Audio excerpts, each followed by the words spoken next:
कोई हमारे साथ छल करता है, कोई हमें पीड़ा देता है, तो तन दुख से और मन प्रतिशोध से भर जाता है। फिर हम प्रतिकार चाहते हैं, अपने मन की अग्नि को शांत करने के लिए प्रतिशोध चाहते हैं। और यही हम सबसे बड़ी भूल कर बैठते हैं। तो क्या किया जाए?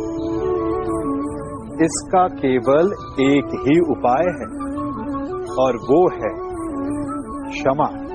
यदि प्रतिकार चाहिए तो प्रतिशोध भुला दीजिए और न्याय की ओर अपने पग बढ़ाइए, क्योंकि यही वास्तविक प्रतिकार है। हम अपनी सोच और संसार की मान्यता के अनुसार अपने विचार बनाते हैं। जैसे सत्य कहना धर्म है, असत्य कहना पाप, सहनशीलता धर्म है और क्रोध करना अधर्म, उपकार करना, जीवों पर दया करना धर्म है और निष्ठुर होना अधर्म। परंतु क्या यही सत्य है? क्या कभी कभी परिस्थितियां इन आवेशों को उल्टा नहीं कर देती? करती। यदि इस संसार में कुछ धर्म है, कुछ पुण्य है, कुछ महान है, तो परिस्थिति के अनुसार चलना। जटायु स्मरण है आप सबको, वो जिन्होंने रावण पर क्रोध किया था, उस पर आक्रमण किया था। उस समय जटायु का क्रोध पाप नहीं था, धर्म था। इसीलिए अंत में उन्हें भगवान राम की गोद मिली। और कुछ ऐसे भी होते हैं जो धर्म को सहनशीलता समझकर हर अन्याय को सहते हैं और अंत में वो बाणों की शैया पाते हैं।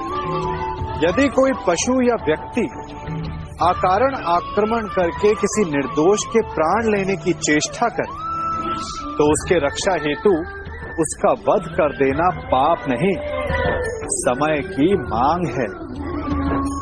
क्योंकि आक्रमण भी आत्मरक्षण ही है।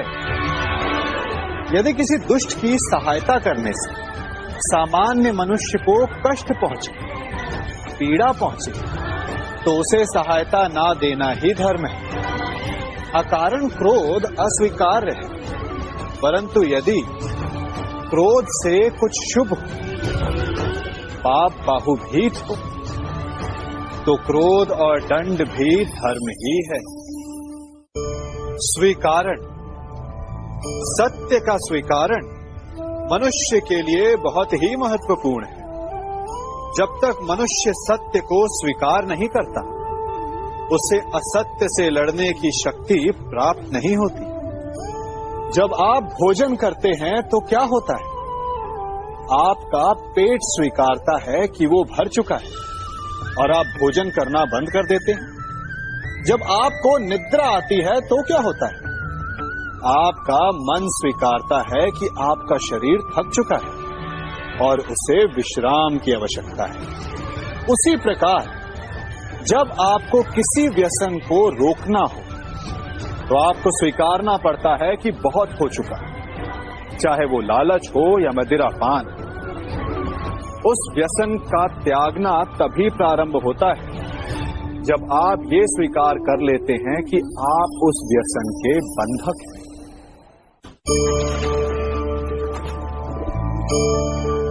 इन पक्षियों को देख रहे हैं आप?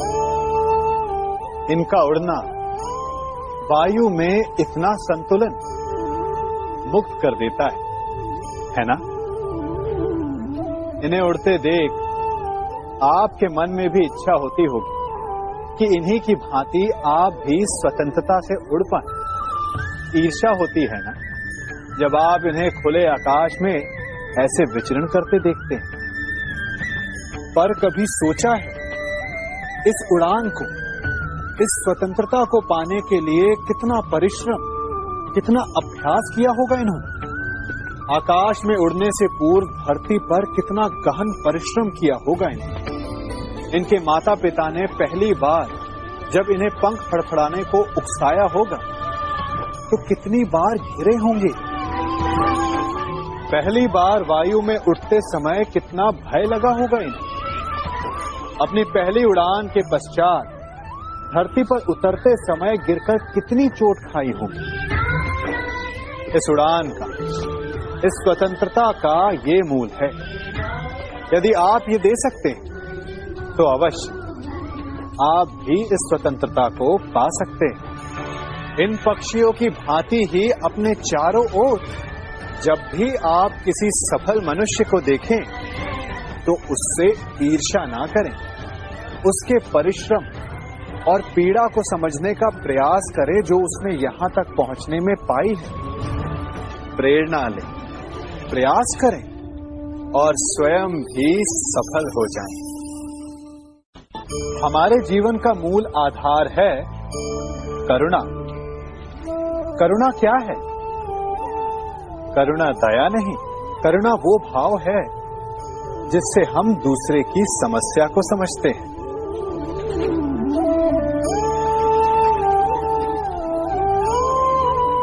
उसकी कठिनाई को अनुभव करते हैं। इस संसार में सारे संघर्षों का मूल है एक दूसरे की परिस्थिति को ना समझना, और इस समस्या का हल है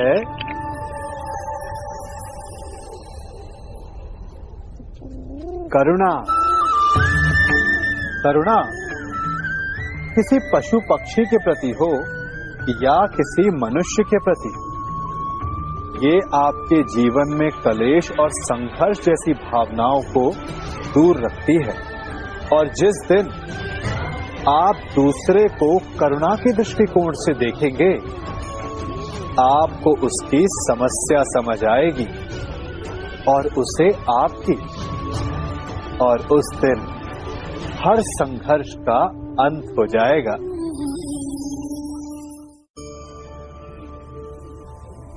कभी सोचा है हमारा जीवन भी उस रेत की घड़ी की भांति है?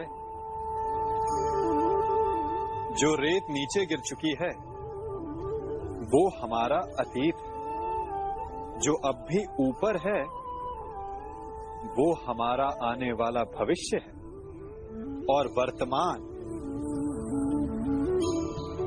ये संकुचित स्थल है जहां से धीरे धीरे करके रेत गिर रही है।